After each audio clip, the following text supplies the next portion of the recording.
শনিবার আন্তর্জাতিক তকমা পেল সাব্রুম মহকুমাবাসী। প্রধানমন্ত্রী নরেন্দ্র মোদীর হাত ধরে শনিবার ভার্চুয়ালি উদ্বোধন হল সাব্রুমের ইন্টিগ্রেটেড চেকপোস্ট বা আইসিপি।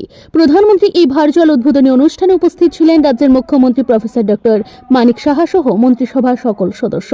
এই উদ্বোধনী অনুষ্ঠানকে কেন্দ্র করে নতুন সাজে সেজে উঠেছে রাজ্যের অন্যতম সীমান্ত মহকুমা সাব্রুম। শনিবার রাজ্যের অন্যতম সীমান্ত মহকুমা সাব্রুমবাসীর মুকুটে নতুন পালক যুক্ত হল। সরকারিভাবে আন্তর্জাতিক তকমা পেল মহকুমা। শনিবার সকালে প্রধানমন্ত্রী নরেন্দ্র মোদীর হাত ধরে ভার্চুয়ালি উদ্বোধন হয় সাব্রুমের ইন্টিগ্রেটেড চেকপোস্ট।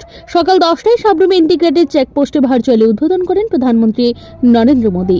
একই সাথে প্রধানমন্ত্রী 2436 কোটি 48 লক্ষ টাকা ব্যয়ে নির্মিত 11টি প্রকল্পের ভার্চুয়ালি উদ্বোধন করেন।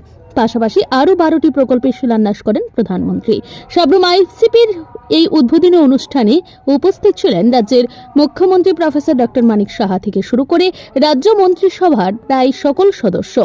উপস্থিত ছিলেন এলপিএআই এর chairman IPS Aditya Mishra. Bureau report FM 24।